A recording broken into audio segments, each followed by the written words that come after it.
Broken things can become a blessing if you let God do the mending. Welcome to Broken to be Blessed Network, where dynamic women will share their experiences that will inspire, and experiences that have turned out to be a blessing. Now here's your host, Samantha McNeil. Hello, everyone. Welcome again to Broken to be Blessed Network. Go right ahead and hit that subscribe button. Go ahead also and tell your friends and your family to subscribe to Broken to be Blessed Network. Being a mother is learning about strengths you didn't know you had and dealing with fears you never knew existed. Today, I have with me 4 mothers and a midwife. Today, I have with me Nicole, Kristal, Lady Theresa, and Nurse Marie. And we're going to have them sharing and telling us a little about themselves in a few. Hello, ladies. How are you doing today? I am doing exceptionally well. Praise God. Awesome. Doing great, Samantha. I'm doing well. Awesome. Happy to hear that. I'm really happy you take the opportunity and to be here this evening to share with us on this great network. Thanks again for making yourself available and to share your journey and your testimony with other ladies. At this time, I'm going to have you sharing just a little about yourself with the audience. Go ahead, Lady Theresa. Wow. Hello once again, all you wonderful people. I do count it a blessing to be sharing my glorious, story, real life story with you all today. I am Theresa Reed, a mother of 2 sons, and with the expectation of, in the future, having a daughter. Yes, I have been a mother for 20 years, 8 months, and 22 days. My firstborn turns 21 on the 21st day of the 3rd month in the year 2021. And I also have a 12-year-old who acts like I am his bone of his bone and flesh of his flesh, And in addition to that, he sometimes acts as if he is Horace Reed, that's my father. So I have to size him down at times. You mothers, Caribbean mothers, know what size down means, right? I am a student at Grace Christian University, where I am pursuing my Bachelor of Arts in Psychology and a selective course in Leadership and Ministry. The theology part is what I tried to delay by making a lot of excuses. But the Lord denied my time and called me into destiny, his time. I'm also the founder and CEO of Super Mothers Strength International. It's a ministry that inspires mothers to discover their purpose in God. I do this by sharing my journey and using biblical references of many Bible characters. I'm also a co-author of the book, best-selling book titled The Mom in Me. I am also the founder of Lady Theresa's Foundation, where I do charitable contributions to teen and single mothers. Right now, I'm actually in the process of putting packages together to send back home to Jamaica, my place of birth, Montego Bay, St. James, to be more specific. And for clarification, no, this ministry is not geared to benefit only Jamaican teen and single mothers, as I am a mom on mission. So this is a global thing. The Super Mothers vision, it is getting bigger, deeper, and wider. And the Lord has been making it clearer and clearer every day. Thank you very much, Theresa. I see you're doing a whole lot. Thank you so much for telling us about yourself. At this time, I'm going to have Kristal.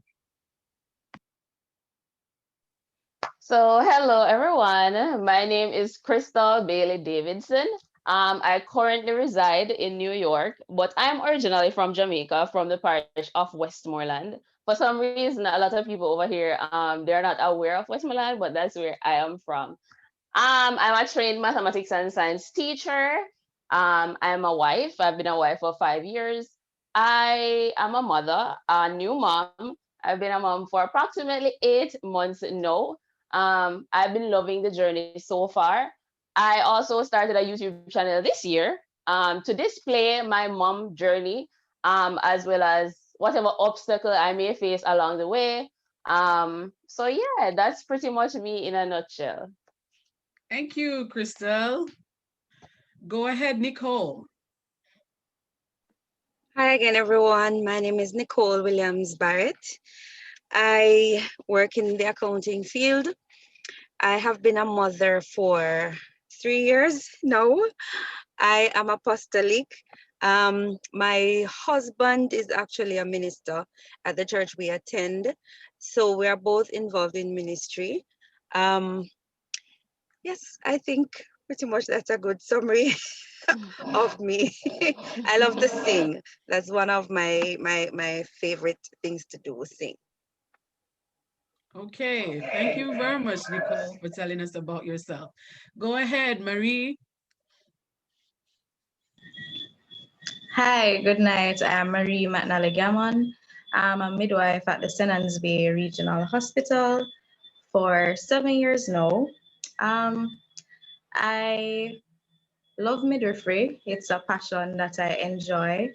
I attended the Kingston School of Nursing, and now also I'm currently a student with the Brownstone Community College, University of the West Indies Extension, doing a Bachelor of Science in Registered Nursing also. And I was born in the parish of Manchester, lived in Clarendon, but I'm now, because of work, I'm living in St. Anne. It's just a little, thanks. Okay, thank you so much, Marie, for telling us a little about yourself. And at this time, we're going to have Marie come again, and she's going to share with us as a nurse and as a midwife. What is her journey like? What it has been like? She mentioned that she has been working in this area for 7 years. We want to know what it's like, just a little bit about what the day-to-day process looks like or sounds like, and then just share with us what the process of motherhood is up to the delivery room. So go ahead. Okay, so as I had stated before, my midwifery experience has been a journey. So as I was asked earlier how I started, I had said that I think midwifery chose me instead of me really choosing the profession. So my story is that I applied to Kingston School of Nursing from 2008, I think. And however, but I wanted to do another course, the RN course, but it was a little bit delayed. However, just at the point of making a decision, I decided to go to Kingston School of Nursing to do the midwifery course, which I did. I did my 2-year course, the direct entry course at Spanish Town Regional Hospital. And then I applied and started working in 2013 at St. Bay Regional Hospital, July 29th to be exact. I remember even the date. The midwifery experience has been a great one, which in everything there are challenges. There has been a lot of challenges in terms of work, the use of resources, helping mothers to go through the process of labor and delivery. But I have enjoyed it, and for the most part, I really enjoy when you see a mother gets pregnant and she's excited about her fetus, and then the fetus is born and healthy, and few months down the line, you see the mother breastfeeding and look so happy. It's a wonderful experience. And then 3 years down the line, and 4 and 5, I hear that they're going to start school and they're saying their ABCs and all of that. It's just a joy experience. So the birthing process, no, we know that it's from when a mother gets pregnant. And when she gets pregnant, she has to usually attend what we call antenatal care, whether by a gynae obstetrician or at the health center in our Jamaican setting, because I'm in Jamaica. So when usually you do follow-up checks, you regularly do your blood pressure, we do urine tests, and we measure the abdomen to see if the fetus is growing or what's happening with the pregnancy. After this process now, approximately by 38 to 40 weeks, usually a mother goes into labor. That's for term pregnancies. You know, premature delivery is different. We're just talking about the normal. So when the mother is admitted on the units, then the day-to-day activity, well, at my hospital would be that we have a antenatal area, they're admitted, you're told about what the experience will be like, you're examined, which is, we call it a vaginal examination to see if you're in labor, how far you are, and you're placed on the ward until there is just one unit. At St. Anne's Base, you have antenatal and you have postnatal, and then you have a labor and delivery room. Now, in antenatal, we do our regular checks, check the fetal heart rate, the mother's blood pressure, and the daily routines. Now, in the birthing process, in childbirth now process, this is the exciting part, and the persons here say, no, it's an awful experience, and they hear everybody say everything, and the nurse going to treat you bad, and it's awful and all of that. But each person has their own experience. So there are 3 stages basically of labor in the childbirthing process. So you have first stage, second stage, and third stage. So in first stage, this involves early labor, active labor, and transitional labor. So in early labor will be like when you're just starting to dilate. Dilatation and effacement of the cervix is when it's shortening up and opening out to accommodate the fetus head to coming through the birth canal. So that's the mechanism. So the early labor is the early stages. So early labor is from 2 centimeters or 0 centimeters to basically 3 centimeters. And then now you have active labor. Active labor involves still the contractions, feeling the contractions, dilatation and effacement of the cervix. And this is the phase where the pain gets more intense. Some mothers are sometimes a little bit nervous about this area, about this section of labor, because you feel like the world is going to end because of the pain. However, we usually try to give at different stages, give analgesic, give some psychological support to these mothers. After this stage, so this is from 3 centimeters to basically 10 centimeters, because 10 centimeters is what you have to reach basically to deliver. And then now we'll enter what is called second stage of labor, which involves from the full dilatation of the cervix to the delivery of the baby. Now, this is the other part that sometimes women are so nervous about. This is an intense period. You're going to deliver a life. You're excited. You're nervous. It's a lot of emotions at this time. However, as a midwife, I'd always try my best. Sometimes maybe we have active labors and all of that, but I always try my best to just try and calm down the patient, especially if it's a first-time mother. They're usually very nervous sometimes. So you try to calm down the patients, because usually when they're calmer, you get more cooperation from the mother. So usually when we calm down the patient and explain what is going to happen and say, you're fine, you're doing a great job, and they will get more relaxed a little bit and cooperate with the delivery process. So after this is done now, then we'll have basically what we call the pushing stage. So we'll ask the patient to push during the contractions.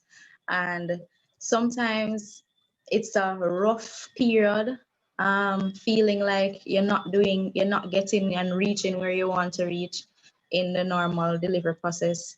But then finally, after a period of time, the baby is born, and the joy on that mother's face, well, most mothers' face, is when they smile, when they say, "Oh my, she's crying. I really did that.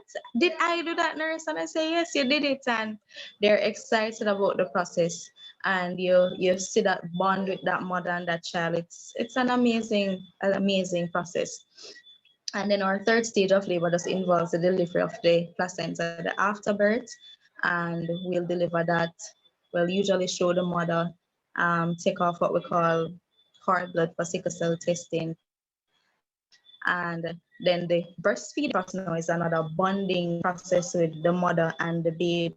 So you try to let mother and baby bond and educate them on breastfeeding, help them to latch to the breast, because a lot of mothers have a very difficult and challenging period in terms of breastfeeding. And now, the earlier we start to initiate breastfeeding, is the less complications and less problems we'll have to for the mothers when they go further on the ward. So that's it, our birthing process. Yep. It's a mouthful. Thank you so Yeah. much, nurse. Thank you so much. Thank you very much for sharing that with us. As the smiles on the mother's faces, I guess they're, especially Nicole, I guess she's remembering all that and all the nerves and all that ruined that process. And we're gonna get to her very soon and have her telling Nicole to share her journey with us. Okay. Good evening again, everyone. I got married on the 10th of December 2016. Can everyone hear me? Yes. Okay. And I got pregnant right after getting married.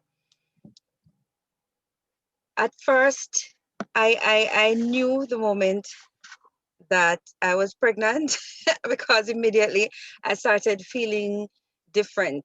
My body started feeling different. So when I took the pregnancy test and it told me that I was pregnant, I was already, halfway there, with that thought. Anyway, I started going to the obstetrician. Everything was going well. I was healthy. The pregnancy was normal. Everything was all right. But as my pregnancy progressed, I started having more morning sickness. So my morning sickness lasted for the whole pregnancy. I remember a few times on my way to work that I would get really sick in the car, to the point where I think maybe 2 or 3 times I know I probably passed out, probably blacked out in the vehicle. What would happen is that my husband is always traveling with me, because I always tell him, don't let me travel alone. I was always scared to travel alone based on the fact that I was always feeling so sick. When I went back to the doctor, based on the fact that I was having these blackouts, I went back to the doctor. She checked my sugar, she checked my blood pressure. She would do a thorough check. She was very thorough. But every time she would check, the test would come back normal. And so I started wondering, why is it that I'm feeling, like this? Why is it I'm feeling so sick? And so my pregnancy progressed just like that, with those symptoms, feeling sick all day, vomiting. Oh my God, I could not keep anything down. I think I even, to the point where I went into labor, I was vomiting. And I remember when I got to 36 weeks, I think it was 36 weeks that I did the final ultrasound. It showed that the baby had his umbilical cord wrapped around his neck. And trust me, I lost my cool. I lost every kind of cool that I had. I started worrying now. I was really stressed because, I was saying, for the weeks coming up to this point, I was, feeling sick. I haven't gotten a break. And now this. So, I really lost it. But I had persons in my corner who were praying for me. I had my family who was praying for me. I had Sister Samantha who was praying for me, as well as my church folks. They were praying for me. So I kind of started feeling a little bit of peace. And I said, God, you know what? Anything, whatever comes, I will take it as long as this child comes here, you know? And I remember that my obstetrician admitted me to Cornwall Regional Hospital. At this point, I was probably about 37 weeks, I think. I was admitted there. The baby was, the due date that they gave me was September 9. It so happened that while I was there, the doctors who were in charge of the maternity ward, they would come and check and whatever. And all I could hear was that I'm going to have to get a C-section. And that made me even more worried because they were saying because of the fact that his cord is around his neck, you know. Eventually now, I just let it go and I said, God, whatever is your will, just let it be done. Somehow I know this child is going to come and he's going to be healthy and everything is going to be okay. I'm going to get over this. Eventually, what happened is that every time I was scheduled to go to the theater for a C-section, something would happen, an emergency would happen, and they would have to put it off. I think this was the Saturday morning, because I was there from about the Monday, if I remember clearly. And then on the Saturday morning, no, I started feeling, from in the night before, I started feeling pains in my back. But because it was my first time, I had no idea exactly what the labor pains were like. But I started feeling pains in my back. I could not sit down because I felt as if the baby was right there. I could not sit down. And so I kind of figured, you know, it's going to come. So it happened that the Saturday morning I went into the bathroom and, you know, your normal routine where you brush your teeth and whatever. And some other ladies were there. And I just started vomiting. I started feeling bad and everything that I ate a few minutes ago started to come up. And so I had my head over the bowl and I was vomiting. I was throwing up really bad. And right away, I felt some water running down my legs. And one girl was there and she's like, oh my God, she got her baby, you know, I had water got, and she ran and called the nurse that was on the ward. The nurse came and they brought me into a room and they did an examination. I was about 3 centimeters dilated. And so they said, you know what, we have to send you over. Umbilical cord or not, this baby is coming right now. We don't have time to wait. And, you know, the nurse that is there, she is fully aware. They're aware of your situation and they're going to take care of you. Coincidentally, I had paid for a midwife to stay with me when I went into labor. And she happened to be on the shift that day when I was sent over. And so when I was sent over, they registered me there. And, you know, the pains got worse. And so she took me into a little room. And from there, sorry. Okay. And from there, you know, she stayed with me. Boy, at one point she sent me to the bathroom and she said, you know, just walk around because it's easier when you walk around, you send the baby down faster and all of that. Eventually, I was so weak when I got to 10 centimeters and I was supposed to push. I was so weak that the midwife had to help me. So she was there coaching me and telling me what to do and how to push. And eventually, I just gave it all I had. And I hear that little boy start scream. And she took him out. Pardon my language, when she took him out, she said, watch this big seed boy. You give your mother so much trouble. But once he came out, the minute my son came out, I felt Nicole again. You know, I felt normal. It's like the whole world just came back to normal. And I remember they put him on my chest and they said, hug your baby. And I hugged him. And from that moment on, I've been loving my little bundle of joy. And I'm thankful. Oh, so sweet. So the part where when you start going into labor, there was no checks that was done about the umbilical cord anymore. How did they know that it was safe? What I remember, the nurse put a whole heap of machines on me. Some of them I don't even remember. But she basically, they didn't leave my bedside because they didn't want to take any risks. Because what they wanted to do was, as soon as their head came out, or whatever they call it, then they would use that opportunity now to unwrap the umbilical cord quickly. So based on what I remember, that's what they did. But there wasn't a lot of tests that were done. But she gave me stuff to help with the pain and to soften the cervix. Maybe Nurse McNally will know more about the correct terms for that. So yes. I want to have her telling us what happened and if she have ever experienced any situation like that where that happened in the process, and what's the process like? What would you do if what happened if a mother is for labor and the umbilical cord wrap around the child? What happens? Well, usually we'd continue monitoring, like how she said, the machine. More than likely it was the um, tachocardiogram, which it monitors a non-stress test that is done, otherwise known as NST or CTG machine. So we'd monitor the baby's heartbeat. After monitoring the baby's heartbeat, if the baby is coming now, when the cord will feel as the head is coming out, will feel, that is usually done for as protocol for all babies. So we'd feel if the cord is around the neck. In her case, if the cord is around the neck, what we do is clamp and cut the cord, release the cord, and then take out the baby. But other persons do, other institutions, so it depends on the institution protocol. Other institution, once they know that the cord is around the neck directly still and it's tight, they'll continue to proceed to an emergency C-section. So Okay. it's on if the cord was tight, and sometimes the baby, if the cord is long, sometimes they can release themselves from the cord being around the neck.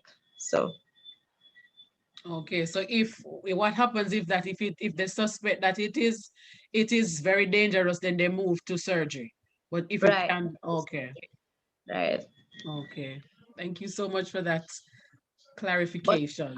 yeah, but we have another case though called cord prolapse and cord presentation.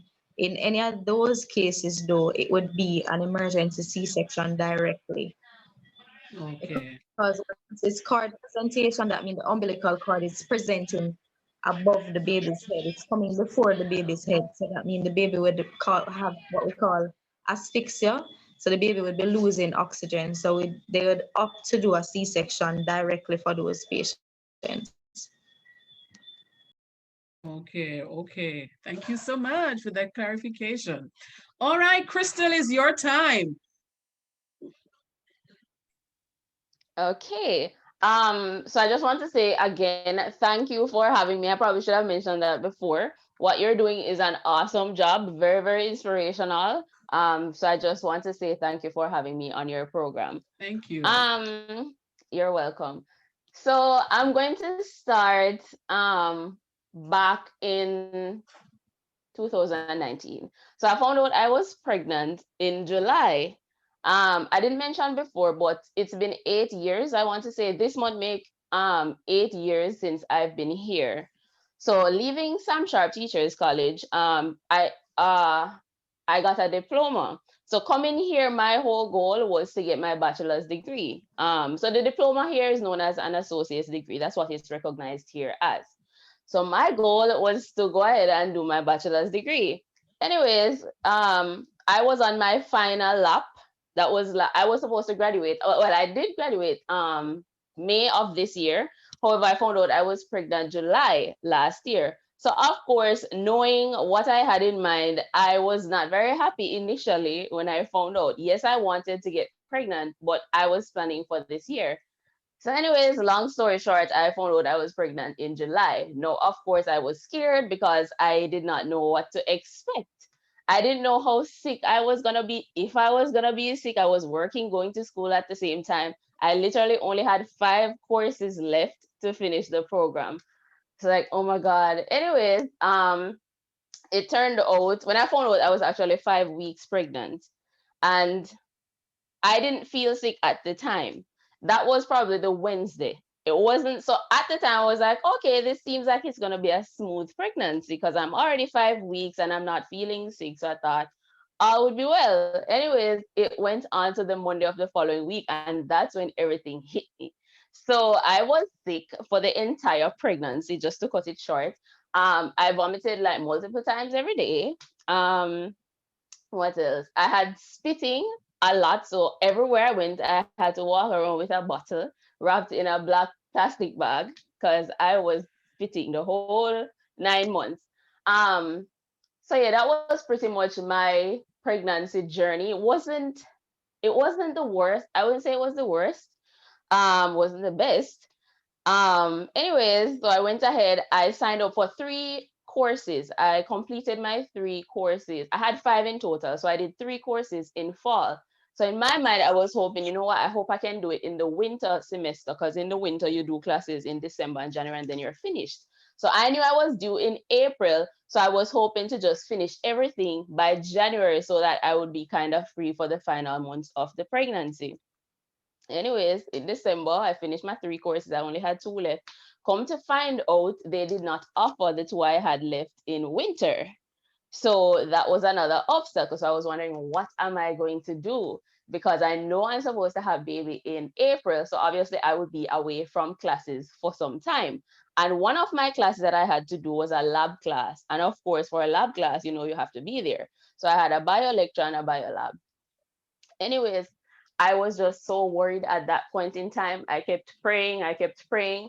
I went to see the advice on multiple occasions in December, and they told me that in history, they've never really offered that course in the winter time. So I'm just going to have to sign up for spring. I was like, okay. Anyways, to my surprise, I was at work one day in January, and I decided to just log on and go back through one last time to see if the course was there. And when I went on there, I was at work at that time. When I went on there, for some strange reason, the course popped up. I immediately decided to register for the class, and I broke down in tears because I was saying to myself, I did not think I would be able to register for this class based on everything that I was hearing. So for me, that was definitely a miracle. So I was able to sign up for my lab class at least. I still had the lecture to do, but I did the lab class in winter. So that was out of the way. So I was thinking, okay, even if I take him to have baby and I'm away from the lecture class, I'll be able to catch up. That's fine. So anyways, everything went well until around February.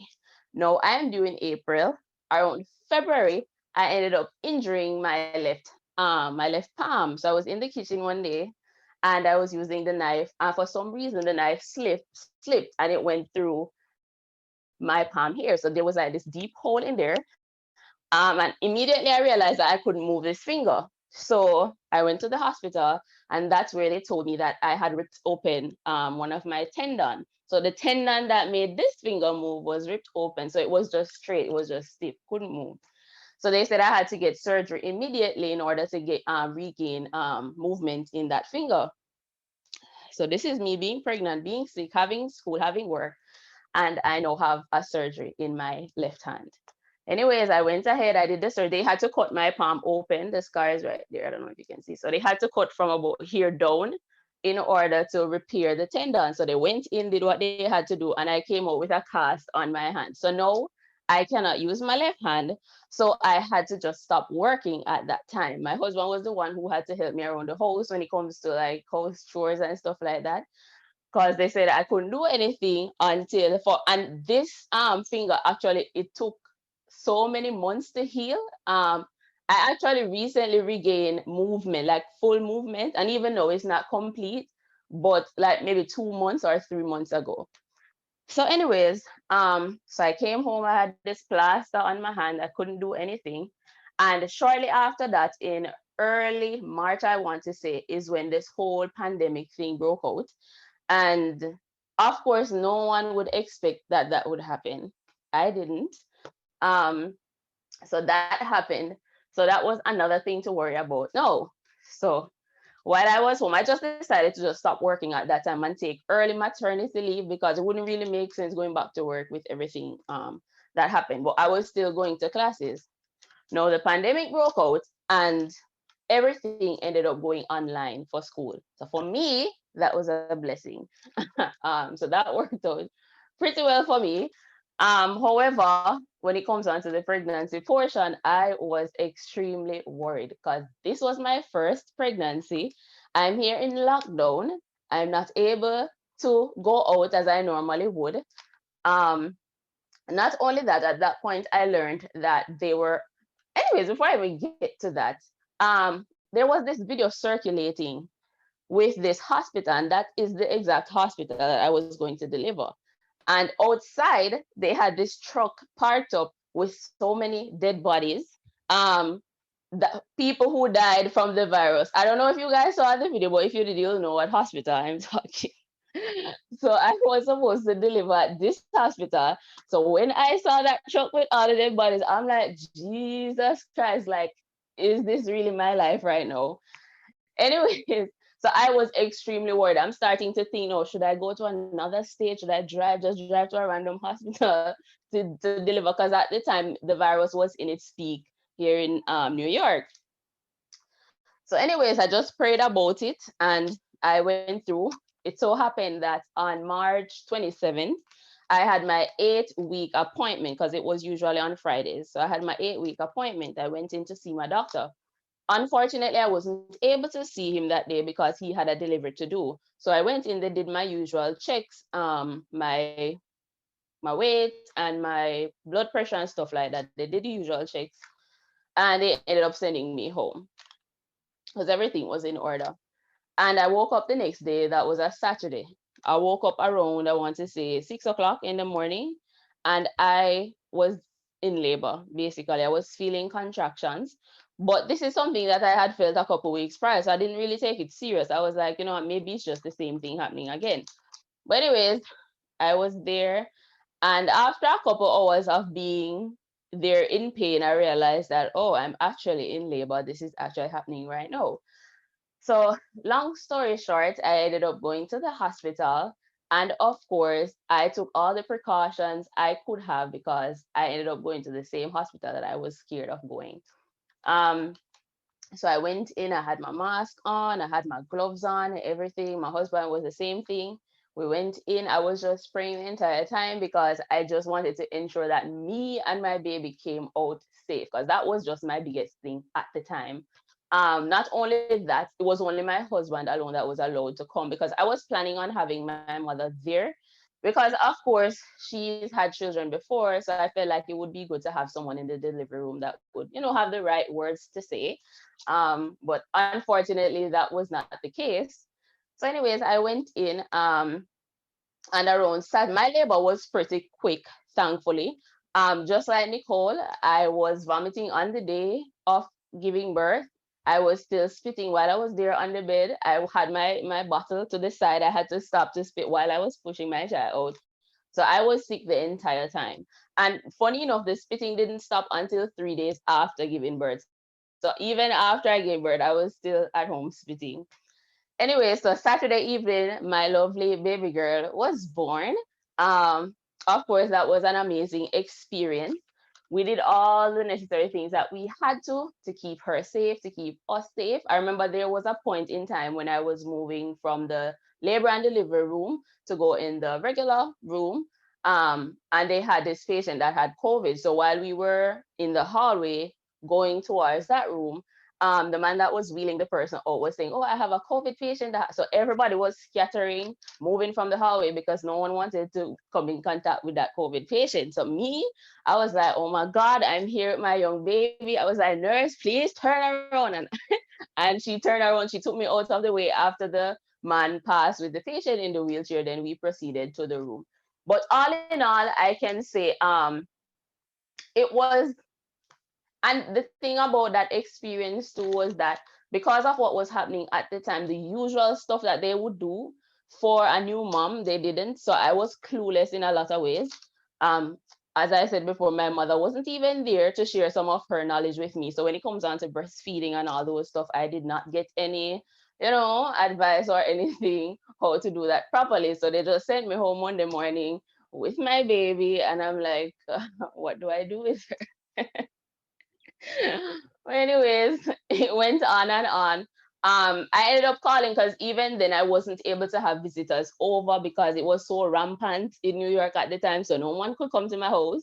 So it was just me, my husband, and my new baby, me having to take care of this new life. I had to call my mom on video call, and that is how she was able to kind of help me. So after trial and error, I ended up getting the breastfeeding down. So it wasn't the usual experience, nothing I thought I would have to go through. But through it all, I'm here. She's well, I am well. So I feel like the turnout wasn't too bad. So that's pretty much my labor and delivery story in a nutshell. So I was smiling and laughing away. But thank God things work out because yeah, that truck outside with the bodies. Like a horror movie. Yeah.